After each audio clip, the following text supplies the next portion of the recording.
before my disability, how I used to enjoy my life, how I used to make fitness as a part of my life, I can still do it. And I just wanted to give you the message. I just wanted to share with you one story, like whatever you have just said me, please say on the video. And I said on the video that, dear parents, I've been to Canada, various developed countries of the world, and I never found anywhere anything which says that a paraplegic person can be cured and can walk again. What I'm saying is someone who had a lovely, fantastic and perfect life is telling me after an accident, it is still as beautiful as it was before. That's what you're saying. I cannot walk. That is absolutely fine. I understand and I accept it that I cannot walk. But you have to understand that nowadays I'm just not walking, but I'm flying.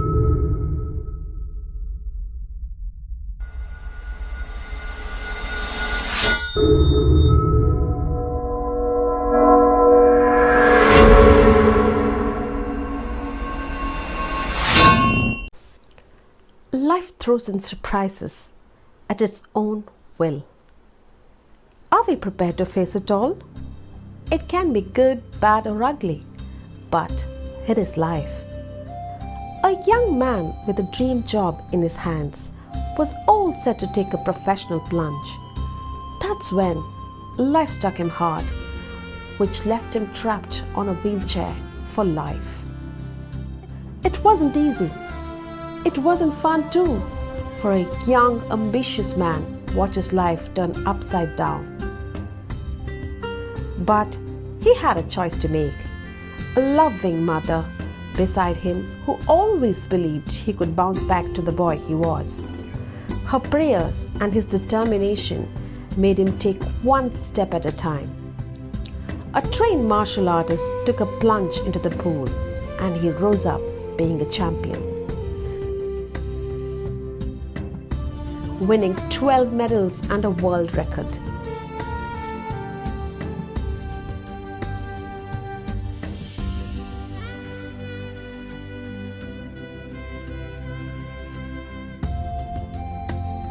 He is one of 300 most influential men in Asia, proudly presenting to you a man with a vision to normalize disability. Our country's pride, Shams Aalam.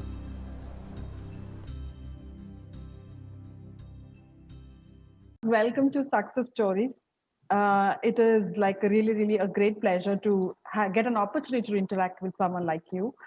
So let me start off asking, how's life? Oh, well, I'm doing great. Since last 2-3 days, like I've been traveling after almost after almost a year, I can say.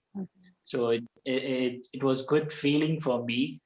At least finally I'm out of home and I can interact with people physically and trying to avoid live sessions.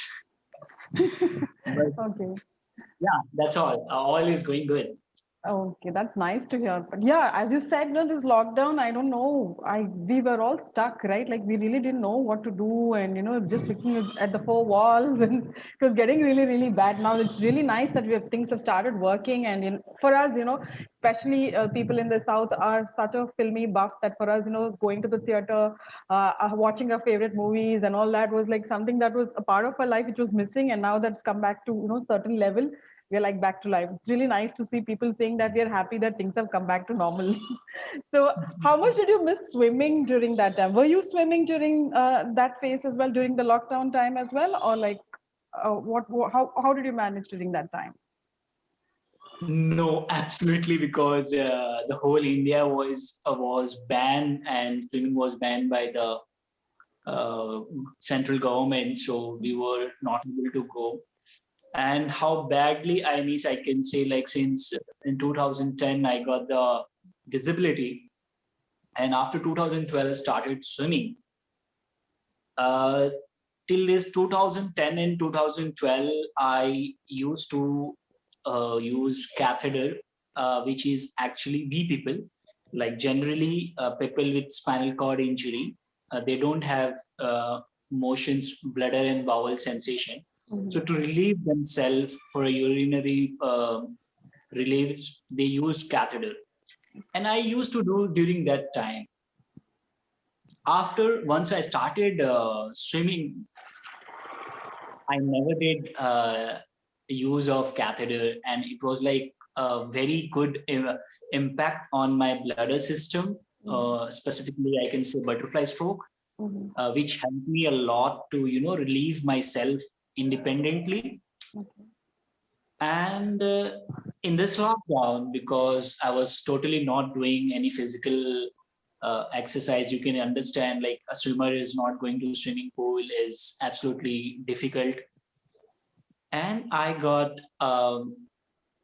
urine infection. And because of that, I have to again go back to use that catheter, which was like a nightmare for me, I can say. And it was very, very difficult time, I can say. But then now again, I've started swimming, and we have now our national championship also coming up in Bangalore.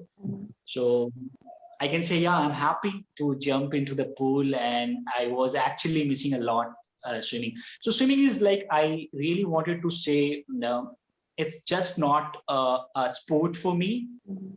However, but it's something like more than sport for me, which actually helped me to relax my mind, body, and gives me a sense of flexibility that I can do whatever I wanted to do into the water. Okay. Shams, what I was trying to understand is like, your childhood, through your childhood, you wanted to get into martial arts considering that your grandfather was into it and you were working towards it. And then that's when unfortunately this happened and you took up swimming.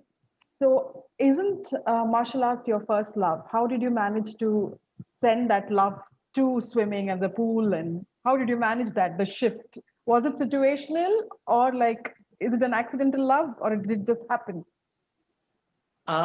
So martial arts, yeah, absolutely. It's my first love, I can say, and I still love it. And just to give you that I am in touch.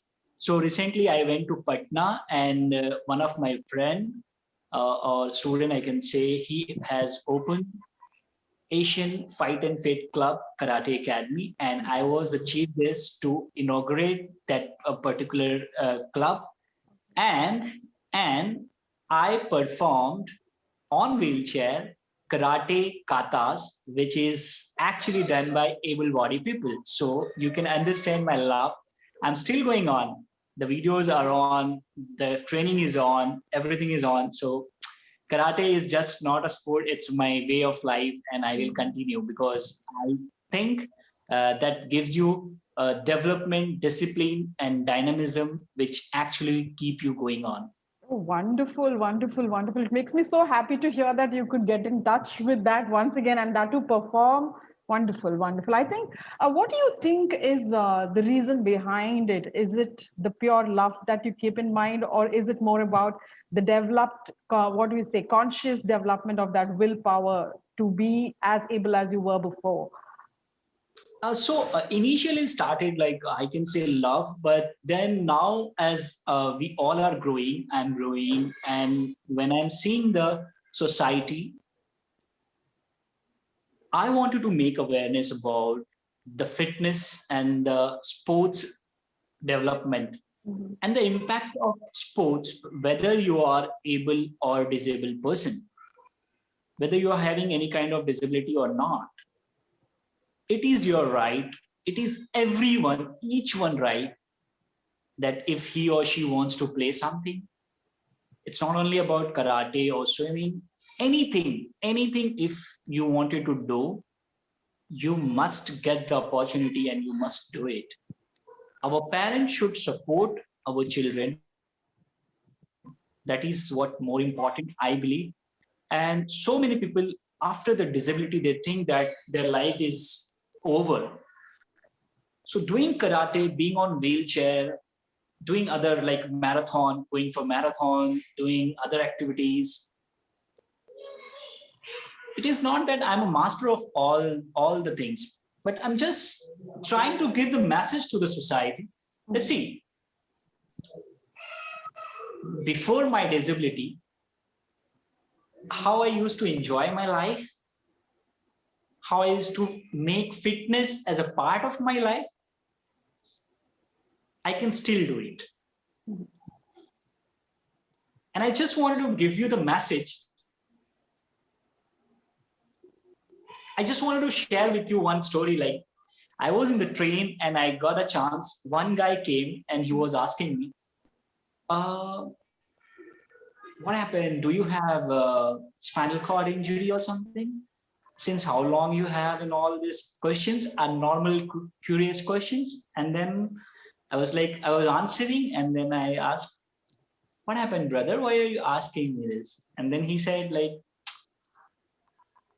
my brother is having this kind of issue, and since almost 11 years, he's on bed. The moment I heard that he is on bed since 11 years, and because of love of mother and father and their pampering, that guy is still on bed. They are not getting out. They think that their son will again walk. That guy told me that they have already spent more than 90 lakhs rupees in the treatment. And I was like shocked. You won't believe. Then I gave him few of my points, perspective of life after the disability. And the guy actually asked me permission. I just wanted to record a video, if you can just allow me. Whatever you have just said me, please say on the video.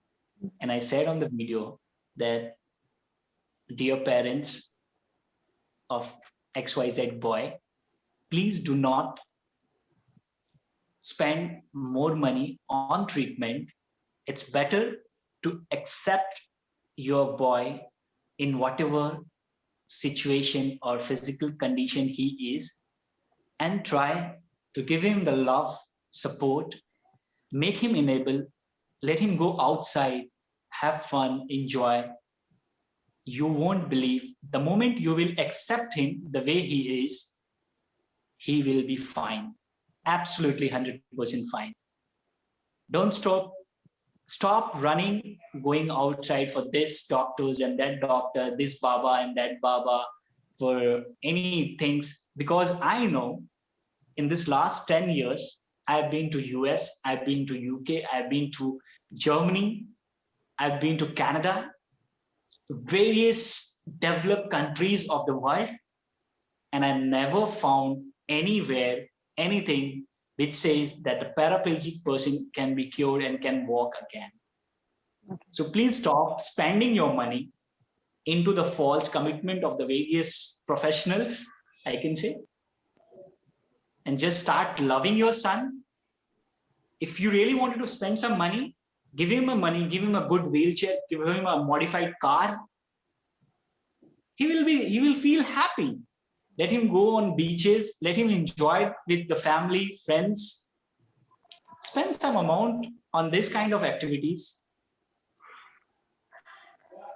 And that guy was really like, he was like crying, and he was telling like, I know this is exactly my feeling, but my mother and father are not understanding. And I'm sure now they will see my videos, and maybe they will change their mindset. Oh, hopefully.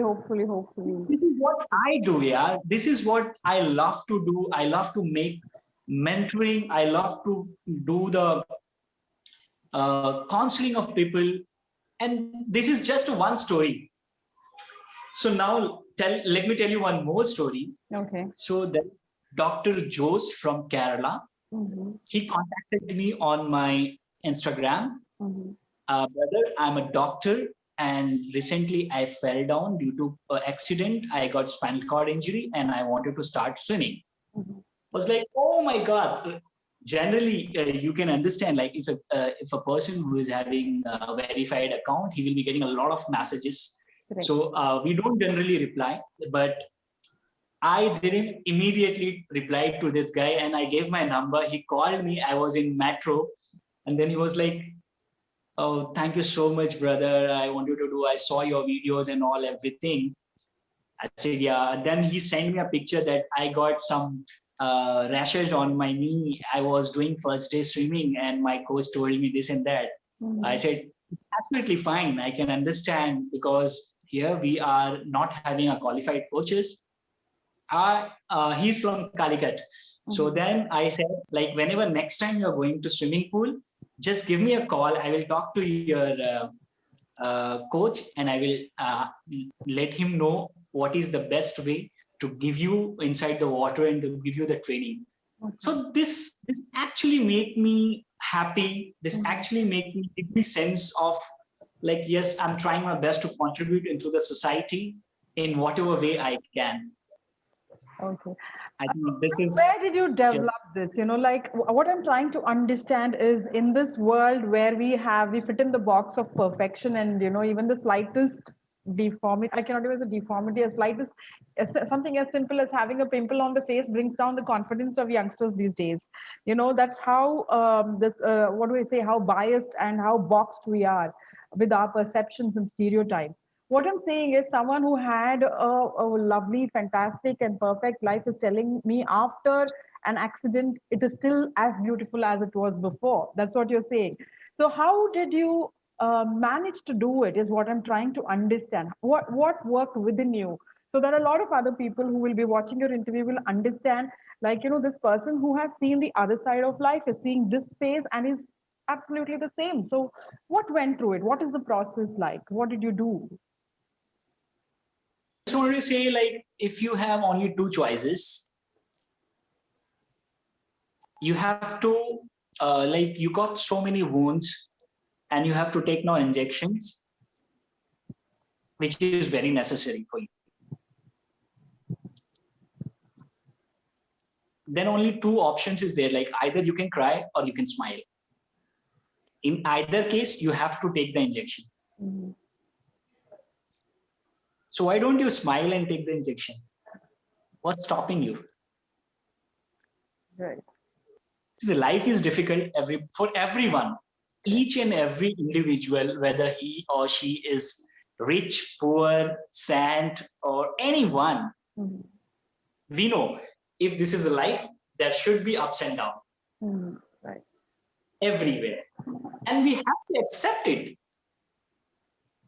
Then if it is a life, see, I cannot be a very good person. I cannot be very bad person.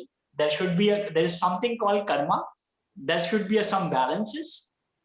And if you believe in this, then I don't think like you will get depressed or demotivated, I can say. It's all up to you, yeah. See, having a lot of problem, I cannot even like walk. And if I will just keep thinking that I cannot walk, I cannot talk, I cannot do this and that, then I will be just thinking on it. Right. So many people says like you are like very young. This is the age when you should get married. You should have your babies and so many things. You should walk. Isn't that I know? I like, yeah, everything, every feeling I do have. And there is a time definitely even like wife will also come, baby will also come, everything will also come. And like if I cannot walk, that is absolutely fine. I understand and I accept it that I cannot walk. But you have to understand that nowadays I'm just not walking, but I'm flying. I can fly. See, there is only a difference between ordinary and extraordinary is that small extra things and how we are doing that extra thing. That actually make you different from the crowd.